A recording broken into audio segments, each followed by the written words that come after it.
Calvary Satish. Kalluri Satish. ఇక ఆయనంత అసలు ఇక ఆడికి పోయి అంత ఎర్రోళ్ళు ఈ ఎవరు ఉండరు. ఏంటంటే ఆయిల్ చుక్కలు వేస్తే క్యాన్సర్ తగ్గుతుందా? ఆయిల్ చుక్కలేసి కల్వరి ఆయిల్, కల్వరి ఆయిల్ పేరుతో ఆయిల్ అమ్ముతాడు ఆయన. ఈ ఆయిల్ వేసుకుంటే నీకు ఏ రోగమైనా తగ్గిపోతుంది. తగ్గుతుందా? నేను చాలాసార్లు ఇంకొక ఆయన ఈయనకి తోడు అక్కడ ఒక ఆయన ఉంటాడు ప్రవీణ్, కల్లూరి ప్రవీణ్, బెల్లంపల్లి. ఆయన అక్కడ ఈయన ఇక్కడ, వీళ్ళు ఆ బ్రాంచ్లు ఇంకా చాలా చోట్ల ఉంటాయి. ఆయన ఏమంటాడు, ఆయన వాళ్ళ ఆవిడ ఏమంటారు అంటే సచిన శవం నోట్లు అంట, డెడ్ బాడీ నోట్లు ఆయిల్ సుక్కలు వేస్తే సజీవంగా వస్తుందంట, బతికొస్తుంది.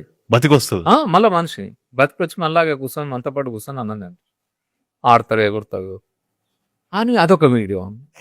అంటే క్యాన్సర్ తగ్గుతుంది, ఎయిడ్స్ తగ్గుతుంది, సచిన శవం బతికొస్తుంది. అసలు వీళ్ళ కథలు ఎట్లుంటాయి అంటే వీళ్ళిద్దరు ఈ కల్వరి ఆయిల్, ఈ కర్చీఫ్, కల్వరి ఆయిల్ కర్చీఫ్, వాళ్ళ స్టోరీ యూట్యూబ్లో చెప్తారు. ప్రభు నామన్ ఆమెన్ అలలు అని అరుచుకుంటేనే ఆ కర్చీఫ్ అంట కళ్ళు లేనమాట, ఇక్కడ పెట్టుకుంటే కంటి మీద పెట్టుకొని ప్రేయర్ చేస్తే కళ్ళు వచ్చినాయట. నేనన్నా అరే కళ్ళు వచ్చినాయిరా భయ్, బాగానే ఉంది, మరి నీకు అద్దాలు ఎందుకున్నాయి, నీకు స్పెక్స్ ఎందుకున్నాయి?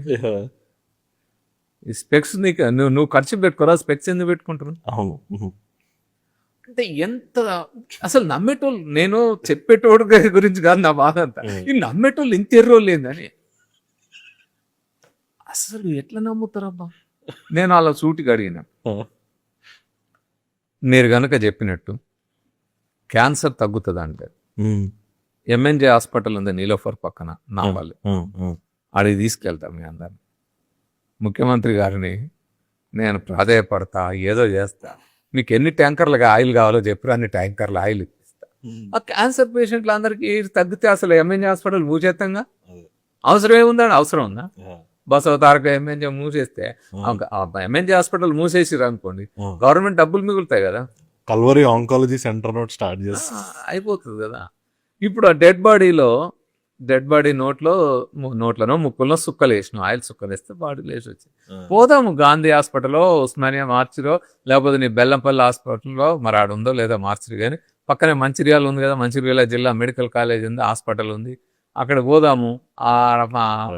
ఆడుండే బాడీస్ ఉంటాయి కదా మార్చిరిలో, ఆ బాడీస్ లో సుక్కలు వేసి చూపెట్టు, లేపి చూపెట్టు రాదు, నేను వద్దన్నాను, చూపెట్టమనండి సమాలని. ఇంతకుముందు మీరు బాణమతి చేతబడి అన్నారు, ఈ బాణమతి చేతబడులు అన్ని మతాల వాళ్ళు చెప్తున్నారు. ఇప్పుడు చర్చికి పోతే ప్రభు నామం ఆజ్ఞాపిస్తున్నాడు, లేస్తోదాను వెళ్ళిపో అనగానే బాణమతి చేతబడి ఎవడో ప్రయోగం చేసినట్టు వీళ్ళు బాణమతి చేతబడి వదిలిచ్చేస్తారంట, దర్గా దగ్గర పోతే వదిలిచ్చేస్తారంట, ఈ బాబాలు సాములు వీళ్ళు వదిలిస్తారంట. ఇట్లాంటి వాళ్ళు అందరూ బయలుదేరారు, మేము ఇటన్నిటిని వదిలిచ్చి వీటి చేస్తామని. నిజంగా అసలు బాణమతి చేతబడులు ఉంటాయా? సార్ నేను కొన్ని చర్చిల్లో విన్నాను, కొన్ని చర్చిల్లో అంట మీరు ఏ జాబ్ చేసినా, ఎలాంటి బిజినెస్ చేసినా 10% 20% దేవుడికి ఇవ్వాలి ప్రతి నెల అని చెప్పి. కొన్ని చర్చిలు కాదు, అన్ని చర్చిలు, అసలు బైబిలే చెప్తుంది దశమ భాగాలు ఇవ్వాలి. అంటే 10%. ఈ దశమ భాగాలు అనేది మీరు పరలోకానికి వెళ్ళడానికి ఇట్లా ఉండాలి. దశమ భాగాలు బైబిల్లో ఉందా సార్ అది? అక్కడి నుంచి ఈ దశమ భాగాలను వాడుకొని వీళ్ళు ఏం చేస్తారు, మా చర్చికి ఇవ్వండి, ఇయ్యలేదనుకో ఇక వాళ్ళని ఎంత అంటే అసలు యూట్యూబ్లో వీడియోలు చూడండి దశమ భాగాల మీద, అసలు ఇక వీళ్ళని బ్లాక్మెయిల్ చేసి రేపు పొద్దున్న నేను సచ్చి నరకానికి వెళ్తా అన్నట్టు తయారు చేస్తాను. మంటల్లో ఏదో అంతిమ దినాల్లో ఏదో మంటలు వేసి సంపు తగలబెడతాడు అంటారు కదా, చనిపోయిన తర్వాత నేను ఇంకా తగలబెట్టేదేందో అప్పటిదాకా నువ్వు మిగిలేదేందో సంగతి తర్వాత. కానీ సో ఈ దశమ భాగాలు ఇవ్వకపోతే ఇక నువ్వు నీ బ్యాంక్ అక్కడ అకౌంట్ క్లోజ్ చేసినావు. వీళ్ళు ఏం చెప్తారు తెలుసా, అసలు ఎంత తెలివిగా జనాన్ని మోసం చేస్తారంటే, అక్కడ పరలోకమందు నీ అకౌంట్ ఉంది, నీ అకౌంట్లో 10% నువ్వు రోజు జమ చేయాలి డిపాజిట్, లేకపోతే ఆడ ఖాళీ ఉంటుంది, ఆడ ఖాళీ ఉంటాడు పోయినాక ప్రభువు నీ సంగతి చూసుకుంటాడు. ఇట్లా భయపెట్టి ఈ దశమ భాగాలు దోసుకుంటారు. వీటన్నిటికీ అసలు ట్యాక్స్ లెక్కపత్రం ఉండదు. అసలు ఏ ఆధ్యాత్మిక మాఫియా, నేను వీటన్నిటిని మాఫియా సామ్రాజ్యాలు, ఆధ్యాత్మిక మాఫియా సామ్రాజ్యాలు ఏటికి ఈ లెక్కలు ఏమి ఉండవు. ఇన్కమ్ ట్యాక్స్లు ఉండవు, ఈడీలు ఉండవు, సిబిఐలు ఉండవు, ఏముండవు. అసలు మీకు తెలుసో లేదు, ఈ దేశంలో బ్లాక్ మనీ ఎక్కడుంది అంటే స్విట్జర్లాండ్, స్విస్ బ్యాంక్ కాదండి.